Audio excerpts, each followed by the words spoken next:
ദുഷ്പ്രചരണങ്ങൾക്കുള്ള മറുപടിയാണ് ഈ തെരഞ്ഞെടുപ്പെന്ന് ഫലമെന്ന് പാലക്കാട്ടെ UDF സ്ഥാനാർത്ഥിയും പറയുന്നു, ചേലക്കരയിലെ LDF സ്ഥാനാർത്ഥിയും പറയുന്നു. നമുക്കിപ്പം സിനോജ് തോമസ് ചേരുന്നുണ്ട് കൂടുതൽ വിവരങ്ങളുമായി.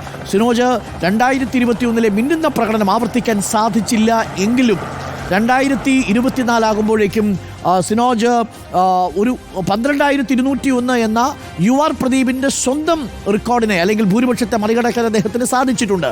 എങ്ങനെ വിലയിരുത്തും? ഭരണവിരുദ്ധ വികാരം പ്രതിഫലിച്ചിട്ടുണ്ട് എന്ന UDFിൻ്റെ കണക്ക് രാധാകൃഷ്ണൻ്റെ വോട്ടുമായി താരതമ്യപ്പെടുത്തിയാണ്.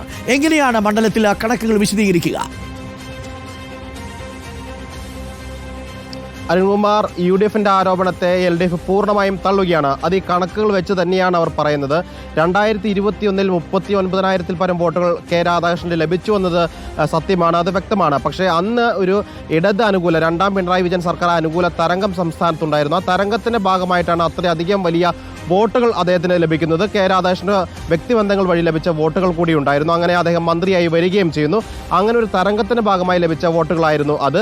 പക്ഷേ ഇക്കഴിഞ്ഞ 7 മാസം മുൻപ് നടന്ന ലോക്സഭാ തെരഞ്ഞെടുപ്പിൽ രാധാകൃഷ്ണന് ചേലക്കര മണ്ഡലത്തിൽ ലഭിച്ചത് 5000 ചില്ലറ വോട്ടുകളാണ്. അതാണ് വെറും ഈ 7 മാസത്തെ ഇടവേളയ്ക്ക് ഉള്ളിൽ തന്നെ അത് UR പ്രദീപ് വഴി ഇത്രയധികം 12,291 വോട്ടായിട്ട് വളർത്താൻ വേണ്ടി സാധിച്ചത്. അതായത് ഭരണവിരുദ്ധ വികാരം ഉണ്ടായിരുന്നെങ്കിൽ അത് ഏറ്റവും കൂടുതൽ പ്രതിഫലിക്കേണ്ടത് ഈ ഉപതെരഞ്ഞെടുപ്പിലായിരുന്നു എന്നാണ് LDF പറയുന്നത്. കാരണം ആ തരത്തിലുള്ള പ്രചാരണമാണ്, പഴുതടച്ച പ്രചാരണമാണ് UDF നടത്തിയത്. അത് UDF ക്യാമ്പ് സമ്മതിക്കുന്നുമുണ്ട്. അല്പസമയം മുൻപ് രമ്യ ഹരിദാസും പറഞ്ഞത് അങ്ങനെയാണ്.